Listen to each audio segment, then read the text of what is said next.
gets to retire these days? And how much do you need to retire? 1 million, 2 million? And what age do you need to be to retire? These are all really important questions that we're going to dive into today. And I'm so excited to be here on Unfiltered, proudly in your prime with my partner, Carolina, and our amazing guest, the founder of Heart-Free Foley Financial, Sue Foley. Welcome, Sue. Thank you. It's nice to be here. And we're very excited to have you. And Carolina and I have tons of questions for you. But let's start with a little bit of, I'm noticing, obviously, you're a founder of this company. How long have you been a financial advisor? Is that your actual title, financial advisor? I'm a financial planner. So I have my certified financial planning designation. Yeah. So I do retirement and estate planning. That's what we do in our company. Is that the difference between a financial advisor and a financial planner? Well, you have to have a designation. You have to have a chartered life underwriter or a financial planning designation to call yourself a financial planner. Yes. Okay. The banks have their own financial planning designation that's very different than the rest of the world, the investment world. But and it takes like 2 weeks to get it, whereas I'm kidding. That's a very 20 minutes, but it's very simplified designation versus the certified financial planning designation or the chartered life underwriter. Yeah. So. Well, and I know just from chatting with Sue and her daughter Lauren, who is with Sue's company, obviously, who is writing this tomorrow. Yeah. Did you say it's a 6-hour exam? It's a 6-hour exam. It's the hardest thing I've ever done. Yeah. It's not easy. She's been working. It took me 6 years because my kids were younger, but it's a very, very difficult exam to pass. Well, and so it should. I mean, you're dealing with people's livelihoods, right? Yes, and savings and absolutely. Yeah. Brilliant. Good luck. Good luck to her. Yeah. Yes, I'm comforted that it is such a difficult bar to overcome, in a challenging exam, because we want to weed out the dummies, right? No offense to anybody. But and every year you have to have 30 hours of education, and it's all specified. There'll be like 6 hours for financial planning, 4 hours for ethics. It's all outlined. You actually have to take specific courses every year to get certain hours of education. So they want to keep their financial planners worthy of the profession. Oh, I like that. So what sets you apart? I mean, you mentioned the banking industry has its own standards for helping people with their finances.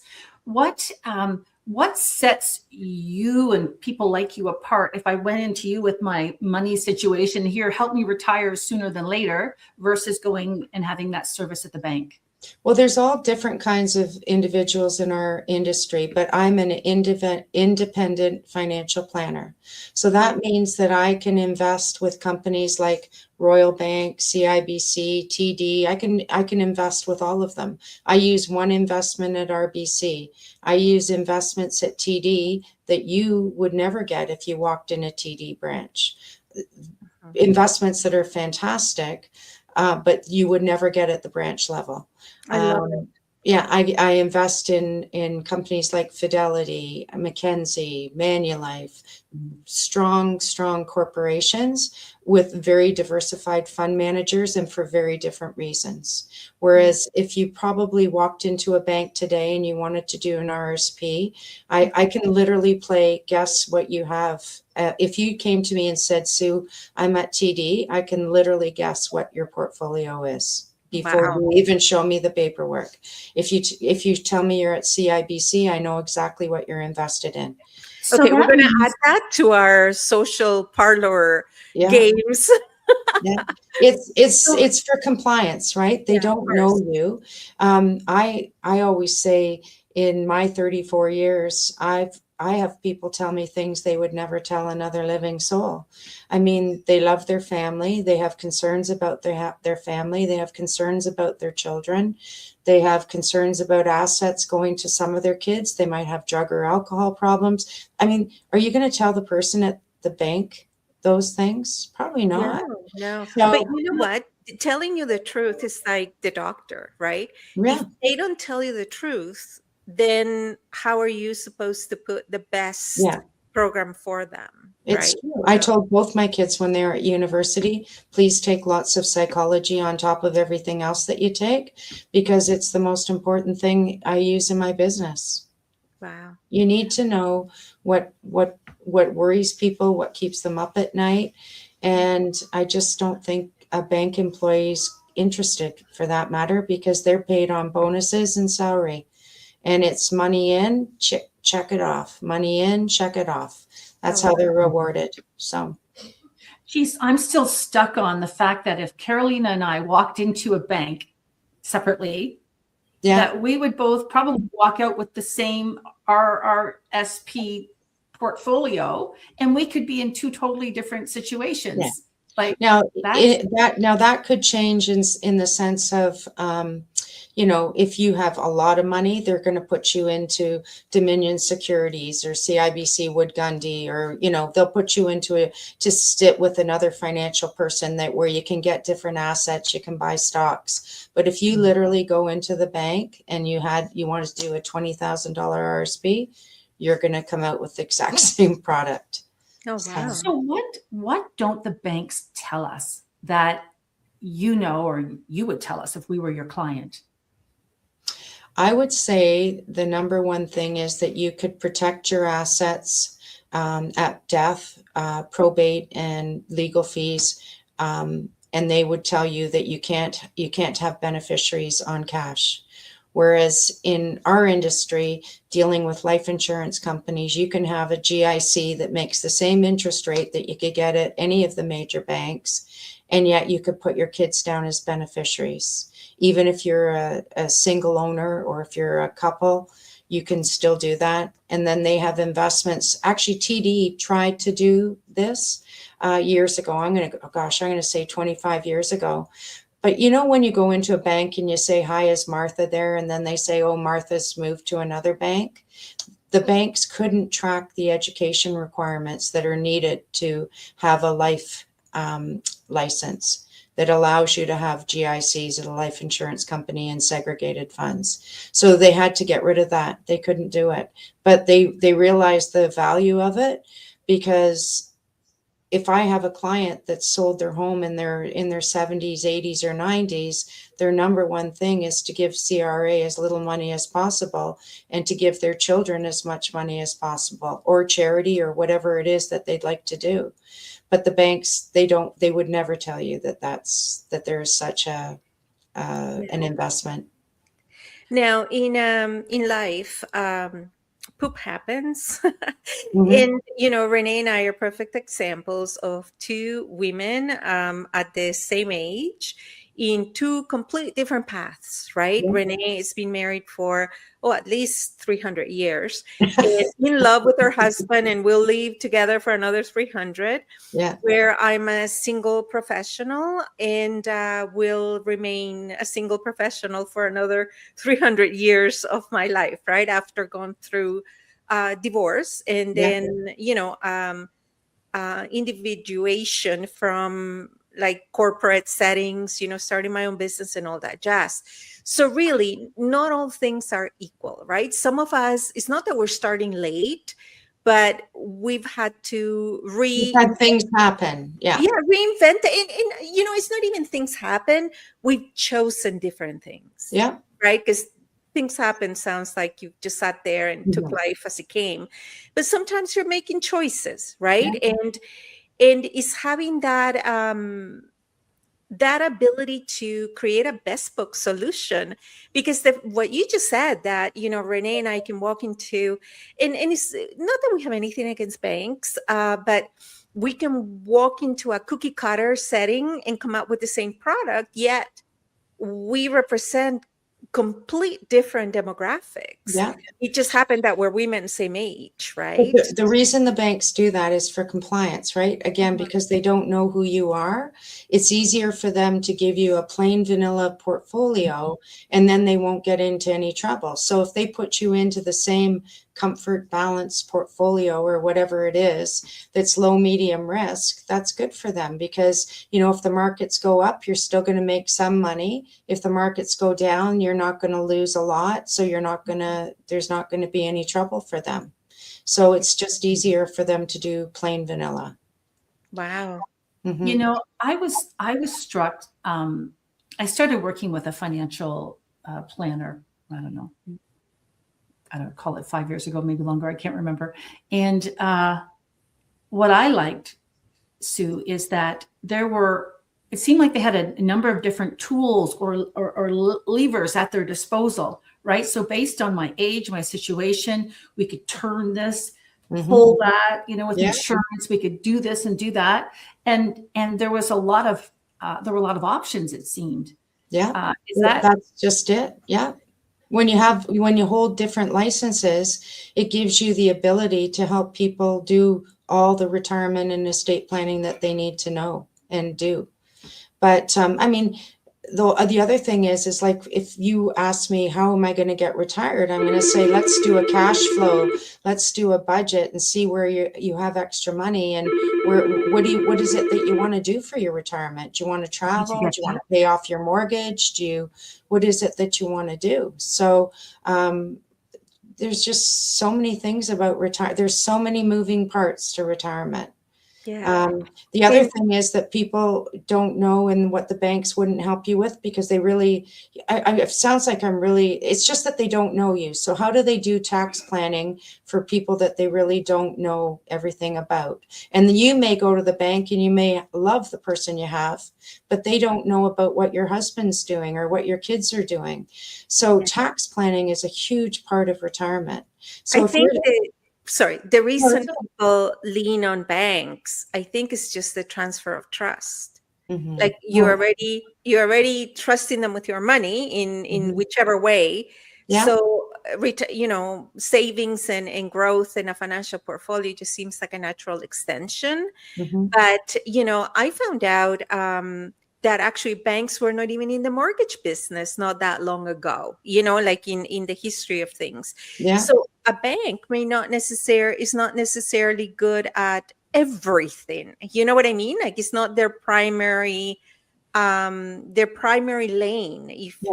Well, because money doesn't mean it's what they're best at.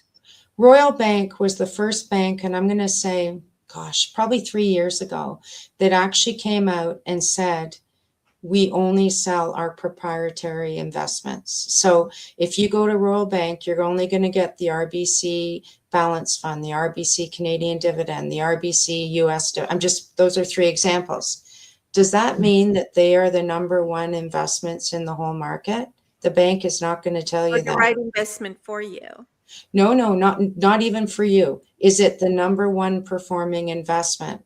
We have the advantage as independent advisors to use our tools to see, maybe Fidelity has the best balance fund in the market, and we get to use that.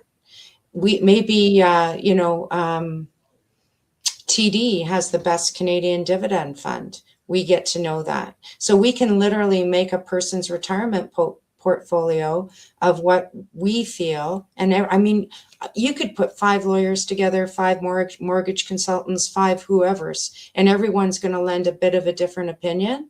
But in this business, we actually have qualified data to prove to us what are the best investments that are available.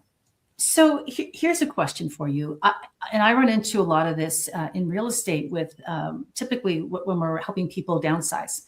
And they've had the family home for 40 years, and now they're about to sell and move into maybe something more manageable and have $1 million left over. And we often say up front when we do our right sizing consultation, who's like, do you have your team? If not, start building your team. Do you have a financial planner as part of your team? Many of them don't. They have an accountant, but they don't have a financial planner. And we suggest to them to start talking to one, because you'll need this information, this strategy moving forward before you have $1 million check handed to you. Yeah. So, No. but some people, can I just, two parts to Yeah. that? Some people don't think they have enough money to have a financial planner. Even younger people, like, so there's kind of a two-part question. One, we've got the older folks that just haven't had one all their lives and don't realize, oh, I better, get one on board before I sell my house. And the younger people are maybe thinking, I don't have enough money to trouble a financial planner. Yeah, that's sad, actually. And you know what? There are some financial planners that wouldn't help a young person, but we do 3 generations of clients in our business. I have grandparents that I'm helping their great grandchild, get an RESP, and then I'm looking after their grandkids. And so really 4 generations, if you think about it. But I think the problem with our industry is that there's so much focus on fees right now that a lot of people are thinking they can do it themselves. And it really worries me that Yes. when we have our next 2007 to 2009 and the market drops 55%, I'm really concerned that these people who are doing it themselves are buying the AI, and they're buying gold, and they're buying whatever the momentum is right now, and they don't have any value in their portfolios, and they're going to lose like 60% of their assets. And that scares me a lot. Yeah, a that's lot. almost gambling, like It what is, they're doing, because- right? yeah, Is yeah, because part of the secret sauce of investment is playing the long game.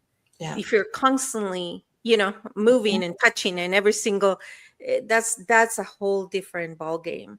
Now, I work primarily with women, Yeah. Powerful Women Today, which is the PWT and PWT Prime Living. The origins are with women, right? Mhm. The individuation and independence and sovereignty, especially financial, the economic empowerment of women. I find now, I'm a former accountant in 500 BC. Yeah. I was an accountant, and even I don't have a good grip on finances in a more sophisticated way. But what I do find in my journeys is that most women are almost reluctant to have the conversations about financial planning and about money and about investment. Hmm. Have you ever experienced that? I think that women are starting to take more interest in finances than men are. And when I'm in a situation with men and women, a lot of the time the women make the ultimate decision on what's going to happen. And when I worked with my dad before he retired at age 72, and he said to me, honey, women need to have a stash of cash for peace of mind. And that is so true. And I'll get in situations with husbands and wives, and they'll be kind of nattering at each other, and I'll be like, no, she needs to have a little stash over there. No, you just need to let her have it. So yeah, no, women are really, it's really changed. It's really changed. And then, just what you just said, there's a lot more women that are divorced. There's so many more women that are career women. So we're Women really, that are not getting married at all. right. So Now, we're that really, is the trend. we're really seeing women, it's changed so much in the last 10 years. Yeah. Oh, wow. Stu, that's what I like about you, is you've been around a bit, as the 3 of us have. Yeah. But you bring that common sense maturity, like advising a husband that, no, darling, your wife needs to have a stash of cash. It's good for all, whatever. Yeah. I think that is fantastic. Yeah. Oh, Where's I've had some conversations, let me tell you. Oh boy. That's why the psychology comes in handy, boy, with spouses over finance and how much income they're going to need. And actually just yesterday, no, you're not getting a new car with our tax returns. Like just that kind of stuff.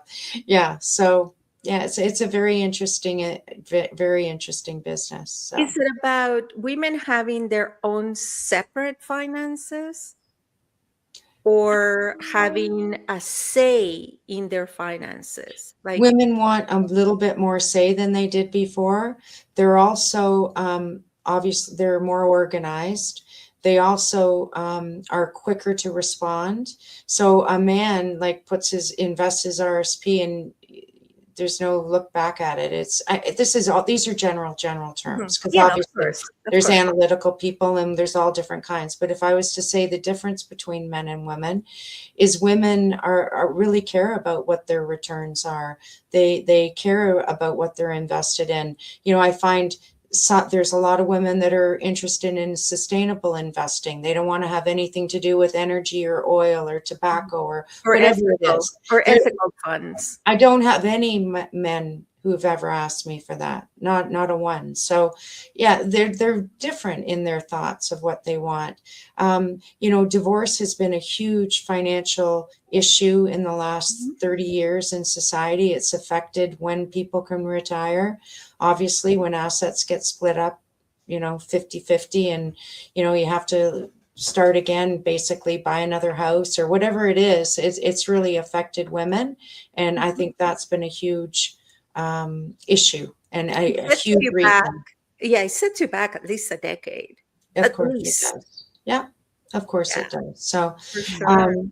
yeah. The other thing I just think is really important, and we talked about it earlier, was tax brackets. And it's so important that let's say you wanted to retire at 60 and you had all this big amount of RSP, and we decide what your income, what income it is that you need to retire with. And let's say you need $3,000 or $4,000 a month. One thing we always have to remember, that if a working person, male or female, and you've worked your whole life, if you were 65 today, you're going to get around $18,000 a year. So if that's a couple, 18,000 and 18,000, there's 36,000 right there that you have a year without even touching your investments. So I always say to people, if you're worried about how much money you're going to have, take whatever you've saved. So whether that's your RSP, your work pension, your TFSA. Oh, lights went out in my office because I haven't moved. That's funny. Oh, okay, I'll just leave it. Oh, there we go. It's financial strategy. Yeah, pay your hydro bill. Money. But I always say to them, take 5% of whatever you've saved, and that's cash flow for you. And then you add on your 18,000, or if you're doing it as a joint couple, 36,000. And I think it takes a lot of the stress away for people, or it motivates them like, gosh, I better start putting more money away, because what am I going to live on?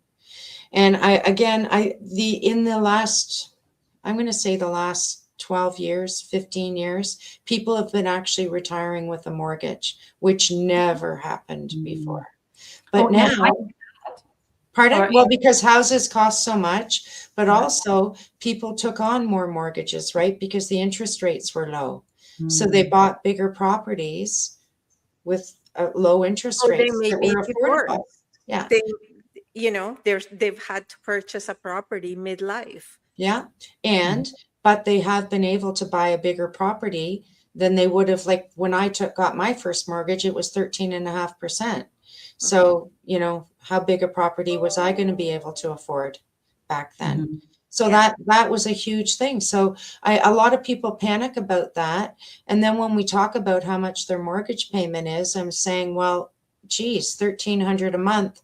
Where are you going to get rent in any apartment or condo or townhouse anywhere in the GT, anywhere really, for $1,300 a month? So you're literally, you're living in your best tax-free capital investment. So just look after it.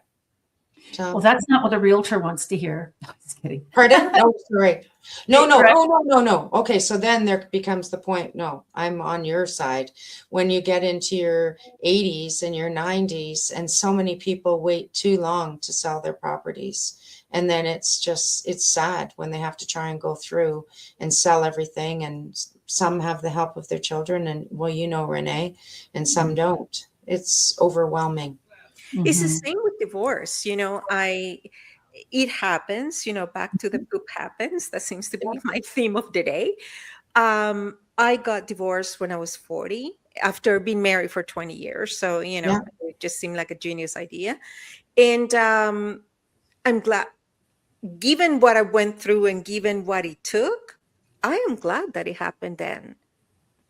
My heart breaks for someone thinking of starting their new life in their 50s, 60s, 70s. Like, divorce occurs at all ages, Yeah. right? I've had couples married 48, 49 years get divorced. A silver divorce. That's And right. it's life shattering. So yeah, it's Wow. Well, it can be. Yeah, the divorce is occurring, sometimes is through the storm into, nicer days, right? But yeah.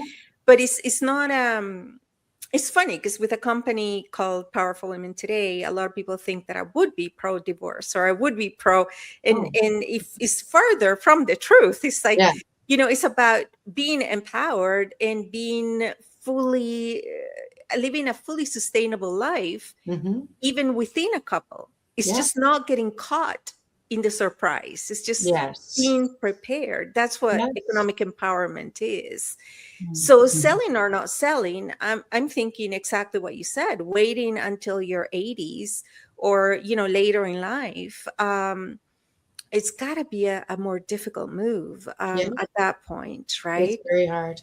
But Yeah. I mean, retirement, the better retirement you're going to have is the more prepared you are, right? By just Yeah. tucking money away. I mean, I'm putting money away for my grandkids in an in trust account Mhm. for, because I just believe in it. Like, so I put $50 a month away for all my grandkids. And at the, 20 years from now, they're going to have a nice stash of cash. And it's just preparation. Retirement is preparation. That old thing, should I put money in my tax-free savings account or should I put money in my RSP? Those are the kinds of things that we talk about. Should you pay down a mortgage or pay Yeah, down all your consumer exactly. credit? Like, So that's, with not the all interest, not all interest is created equal. Not all that's right. money is created equal. Yeah. So And when we've had these great returns over the last 2 years in the market, people will call me and say, Sue, should I take my TFSA and put it down on my mortgage? And I'll say, ultimately, it's about, your decision. But let's say your TFSA has been making 15.5% or 18%. Your you're decision, but doing it's doing really well. And yeah. yeah. And maybe when the market starts to go down, then we can just at that time take the money out of your TFSA. But why take something that's doing so well, put it on a 3% mortgage? I get Exactly. it. Debt, credit card debt. Now that's a different Yeah, story. that Yeah, correct. Like, that's a totally different story. Yeah. not all debt's created equal. And Yeah. It's like there is such thing as good debt. Yes. And understanding that is part of Mhm. financial literacy, which is Yeah. what, is the minimum standard for women Yeah. nowadays. Yeah. And that's why it should be. Maybe it is taught in school now, but if it's not, it should be. It's almost like they're all racehorses, right? All of these options are racehorses, and you're like, okay, which two are really winning the race these days? Okay, the rest of you back there, those are the ones that I Yeah. can turn over or make some decisions on. So Sue, growing up, or I don't know, the last 10 years or so, I've always heard that it'll take $1 million to retire or cost $1 million to retire if you want to travel, you know. Mhm. Is that true? And another person I know who is a professional as well, he says it's 3 million now. So what is it if Caroline and I wanted to hang up our skates, in 2 years and just Carolina's living her passion. She's not retiring for a while. Okay, so let's say Renee hangs up her skates in 2 years, and I just want to, travel through whatever Europe for 20 years. What am I looking at? Like what really do we need to retire? It's again general, because I've had clients that make $130,000 a year at, let's say, I'll say in Metro Police, and I'm using a real life client. And I said to her, we're going to give you $3,000 a month. Well, I thought she was going to have a stroke right there at the kitchen table. She was married and they didn't have any debt, no mortgage. So I said to her, you're making $130,000. You're in this tax bracket. We give you $36,000 a year plus your CPP and your OAS. I said, you're going to be fine. I cannot live on that. Anyway, 3 months later, she goes, wow, I can't believe I can live on this. It's if you're not getting your money all taxed away, even a person who's making 200,000, you just think about that. They're paying 40% of it or more to the government. So It's the same with entrepreneurship. People want to make $1 million, a million, like, as yeah, a consultant, what, 2, 3, 4, 5 million. You know what?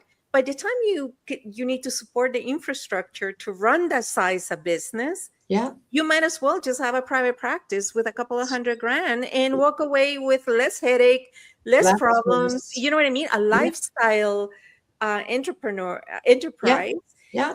and not all dollars are equal. Yeah. So the other thing is, so income, obviously, what you're coming from.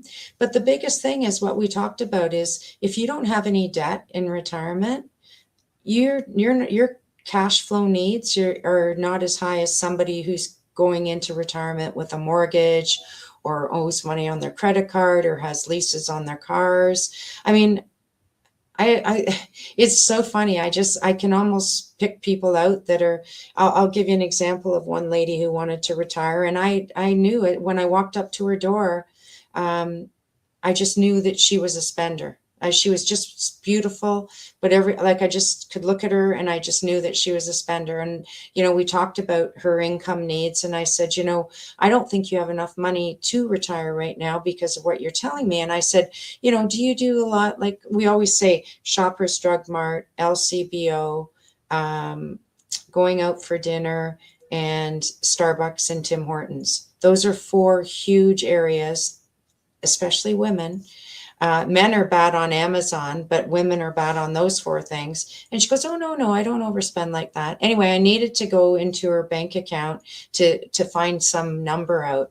And when I went into it, it was like every other line was Shoppers Drug Mart, LCBO, everything. So glad to hear that, because I always feel like I can spend copious amounts of money at Shoppers Drug Mart. I know. And I think it's me. So I'm glad to hear. No. Oh, no. Not No. me. This is 34 years of proven research on my part. No. Shoppers Drug Mart is the place where women spend money. Wow. Yeah. Sue, we could listen to you all day. and I've already picked up topics that I know you're coming back to speak to us in Powerful Women Today and all of our sister brands. However, we do need to wrap up. It was lovely to talk with you guys. I am so excited. And you're one of our PWT mentor experts now. You're going to be in all of our magazines, all of our podcasts, all of our directories, and all of our ecosystems, which takes us to our September 12th event is now open for the VIP early access. This is going to be the best value ticket wise.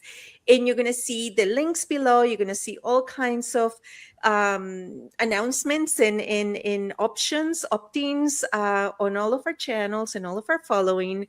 So we hope to have a full house. We have an incredible lineup. And Sue, of course, will be there front and center. Sue won't be, but my daughter Lauren will be. Okay.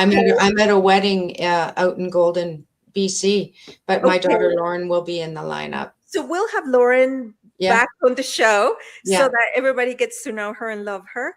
And until next time, for sure, we will have you again. And I thank you. Like this has been, I already have my little squirrel going in my brain. It was fun. Can we put in the information below a link to Sue's website in case someone wants to find out more information? Absolutely. Of course. Thank you. Have a great afternoon. Renee. Thank you, Susan. You as well. Thank you. Bye-bye. Bye, everyone. Until next time. Bye.